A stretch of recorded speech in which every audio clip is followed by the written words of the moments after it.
What if peace was only possible through blood? In the shadows of Mount Gassan, whispers tell of a man veiled in red, wielding silence and steel. For 3 decades, he carried out executions for the Tokugawa shogunate, then vanished without a trace. Was the Demon of Gassan just a legend, or a secret agent erased from history?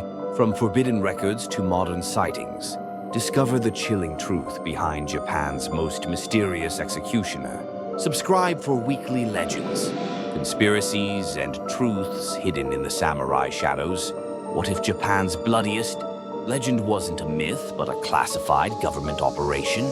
What if a shadow warrior walked the mountains for 30 years, delivering death on behalf of the shogun, with no name and no mercy?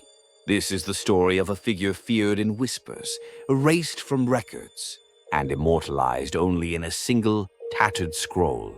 The Demon of Gassan. The year is 1654. The Tokugawa shogunate has reigned for over 50 years. Peace has returned to Japan, but it's a fragile, enforced kind of peace. Behind the serene temples and orderly roads lies fear, surveillance, and brutal discipline.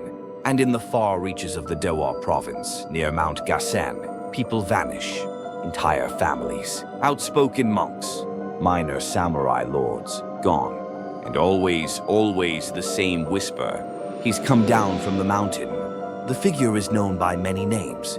The Red Ghost, the Shadow Walker, the Demon of Gassan. Eyewitnesses few who live describe a tall man in tattered robes, face veiled, katana wrapped in crimson cloth. He arrives in silence, leaves no bodies, only blood, and then disappears into the mist. Historians dismiss these stories as folk superstition until 1937. During an excavation of a collapsed temple near Yamagata, a lacquered case was discovered beneath a broken altar. Inside was a military-style operations journal, stamped with the crest of the Tokugawa Inner Guard. The journal refers to Project Goka, a covert unit trained for high-level political assassinations between 1650-1683.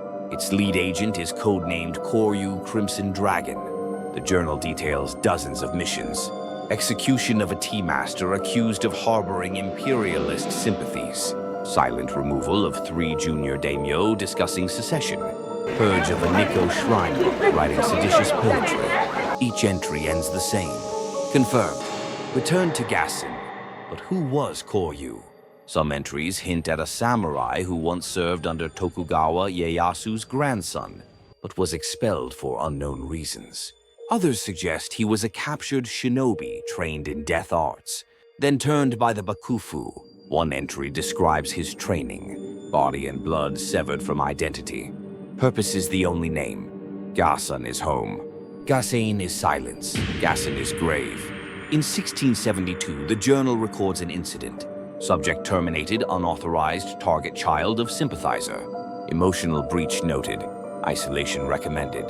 Shortly after, the journal grows erratic. Entries are sparse, repetitive. Then in 1683, a final note. Crimson Dragon failed to return. Status unknown. The journal ends there, but rumors continue. Villagers near Mount Gassan speak of a ghost in red who weeps beneath the cedars. A hiker in 1959 reports finding an old sword lodged in a tree, root wrapped in crimson cloth, stained dark. The blade disappears before it can be studied. A Buddhist scholar researching obscure execution rituals claims he was contacted by a masked man, speaking perfect Edo period Japanese. He vanished 2 weeks later. Why would the shogunate train and unleash such a figure? Could peace really be maintained by a sword in the shadows? And if the Demon of Gassan was real, did he ever stop?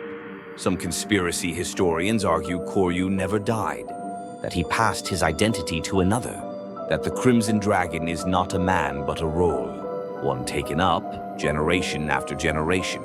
They cite a 1902 police record in Yamagata. A man in red robes kills 2 thieves robbing a shrine.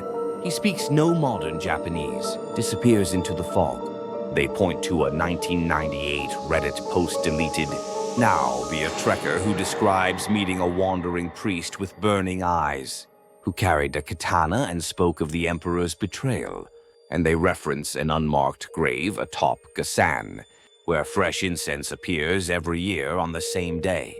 June 16th. No name, no flowers, only silence. Who was the Demon of Gassan? Was he real? A government tool? A ghost? Or something worse? And if peace is bought with blood, who holds the receipt? If this story sent chills down your spine, subscribe to Samurai Chronicles. Because some blades never dull, some names never die, and some demons never rest.